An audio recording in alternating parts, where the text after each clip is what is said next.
Welcome to Mont TV, my name's Ed.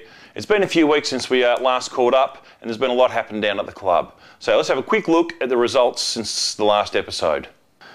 You can see there a massive loss to Greensborough. I wasn't at that game so there's no footage. There was a loss to North Heidelberg, the first time North Heidelberg has beaten Montmorency in livable memory. And then there was a 1-point loss to Bundoora. Again, I wasn't at that game, I was watching the live updates and I was devastated. If we'd kicked straight, probably would have won that game. We had a draw at home against top place McLeod, which took them off the top of the ladder and has taken a percentage out of the equation for both us and them.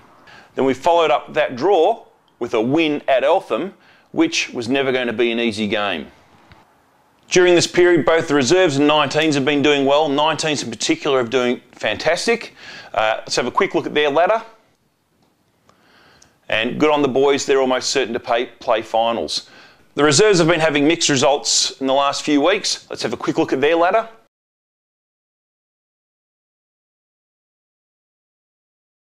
The 19s have seen lots of players push up into the seniors and that's exciting news for the club. I caught up with Callum Cook after he kicked an essential goal against McLeod. Having your first game but a draw, you wouldn't have played in many draws before? I played in a few in under 10s, but that's about it. Under 10s where they kick 1 point a game? It's a bit heavy scoring. And the pressure out there today, was it something that you'd experienced before, that kind of intensity? Oh, well, I got a few games in the ones last year, so it's a bit of a step up from, the thirds, but I thought the boys handled the pressure real well today, and it was a pity we couldn't get the 4 points. You must have been satisfied getting a goal yourself? Yeah, I was pretty happy with my sausage. Sausage, mate, it was a pressure time of the game and you stood up, run behind the pack, run into the open goal, had the fist pumping. It was a pretty good goal, mate. Oh, you got to do what you got to do. And now, what's the goal now? Do you try and play more senior footy or do you try and stay back for the 19s and finals? Well, I've qualified for the 19s now, so I try and push for senior selection every week from here on out.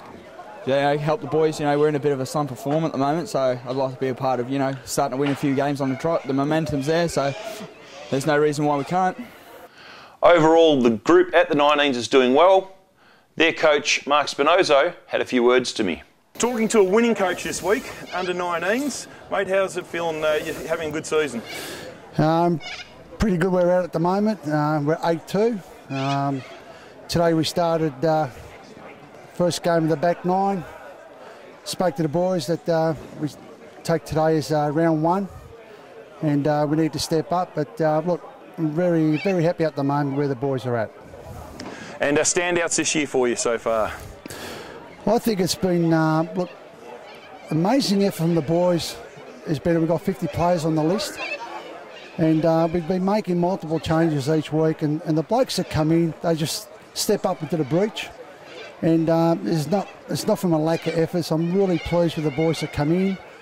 The highlights at this stage is the amount of players that have gone up through the seniors and also the resis.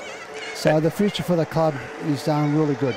And those blokes that have gone up and played in seniors, for instance today, Cookie played really well. Yeah, look, Cookie's we spoke to selection committee on Thursday night and we said, look, we think we need to get Cookie into that side. He's got good ball skills, hand and foot, good below the knees, smart footballer, reads the play really well. And you saw that last quarter when he kicked that goal. It was just a standout effort today. Really pleased with Cookie's effort today. And at training, you're getting good numbers? Our average at training has been probably about 35, so it's been fantastic effort. And considering we can only pick 24 each week, the players just continue to turn up, and they're a very, very solid group. And for yourself, the personal gratification, how's it going so far? Look, as a coach, you don't want to look too far ahead. With the old cliche, you take 1 week at a time. For me as a coach, I'm just focused on the home and away season. And obviously, we want to finish up as high as we can on the ladder. But it's one thing I've been teaching the players. We want to respect our opponents week in, week out. And hopefully we'll be there at the business end of the year. And the crowds for the under-19s, obviously it's mostly parents that are turning up for the under-19s. With such a winning combination you've got, do you want to encourage people to get down here? Absolutely. I'd be saying to the club, look, come down and get to watch the boys. They're putting on a good show at the moment, and the more support we have for the players, I'm sure the more they'll lift each week. So for a quick look at the 3 games that I've attended over the last few weeks. North Heidelberg game, pretty devastating game. Not much can be said about that. Shane Harvey absolutely murdered Montmorency and we just couldn't kick goals. So 5 points of difference. Callum taps it to the back. It's all North Heidelberg though. You get out to Harvey again. He just goes long. Dangerous. Oh, it's going to bounce through. And a second goal in second.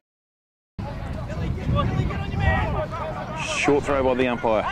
Oh, it's knocked straight back to North Heidelberg. They go to Harvey. Harvey's little kick is a good one.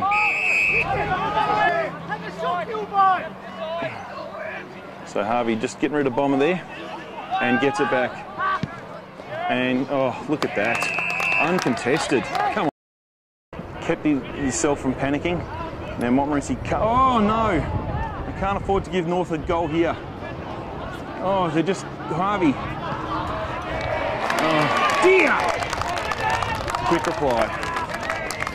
Next game was the draw against McLeod, and both teams had the opportunity to win. If Montmorency had kicked straight, the game could have probably been over. But in the last quarter, it was an absolute nail-biter. The lead changed. Montmorency got back in front with minutes to go. McLeod pinched the lead back again, and for all intents and purposes, it looked like Montmorency was out.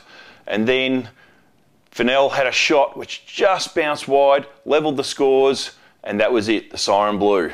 And I tell you, that was an incredible result. 20 out for the Montmorency goal. Deuter bounces off his chest. Off the ground, no. Yes, Deuter can't quite pick it up. Now he can. Tries to get a kick away. He does. Kick. And Brooker. Come to.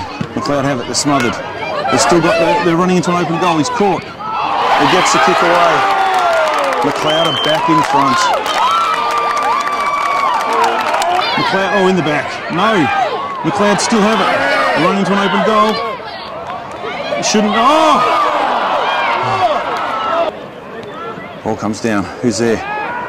Daly is. Daly finds back to him. Kicks. And Hall almost takes it. Fennell kicks. Oh, point scores a level again. Ball's not on. McLeod get it. And move it forward. There's a sign. It's a draw. It's a draw. Oh. It is a draw. The players are just gutted.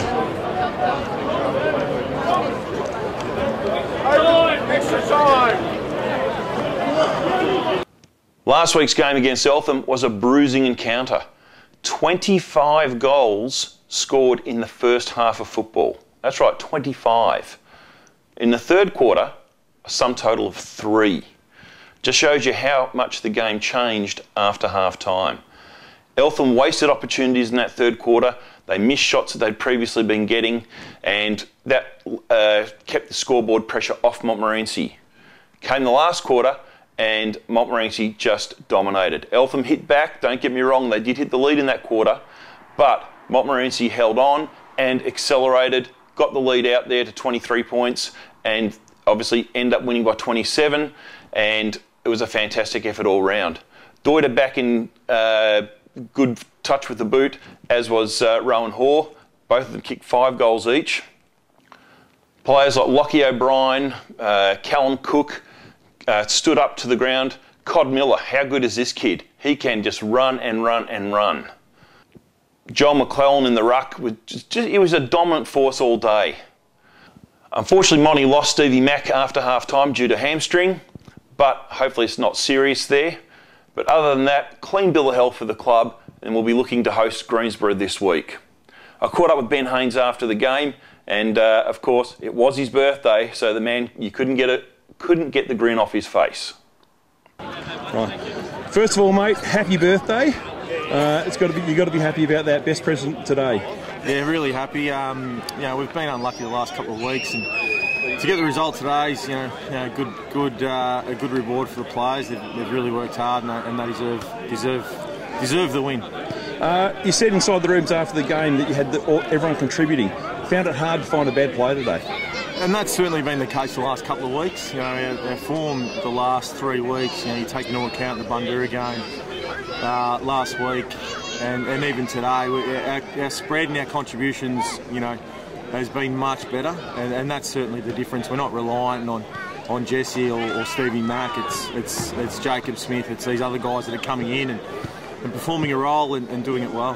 And when you see young players like O'Brien come in and get a personal highlight with that snap goal, you see Cod Miller just burst through the centre and no one can touch him. Seeing these young players do that's got to make you happy as a coach. Yeah, there's certainly a lot of talent there. It's certainly been a tough year, but we knew that these kids are going to get there eventually. But you know, as they say, it's going to definitely take time. But you know, we've certainly been some ups and downs. Today was an up. You know, hopefully we can see more of this for the rest of the year.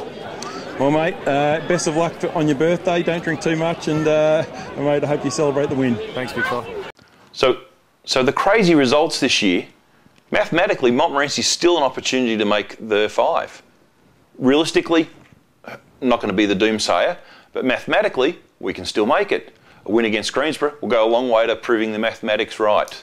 This year, I think it's going to be 9 wins that gets that 5th position, which will be the lowest number of wins required since the Final 5 system was introduced. So, all I can say is get down to Montmorency, support us, let's get us over the line, and go Mont, let's beat the slime.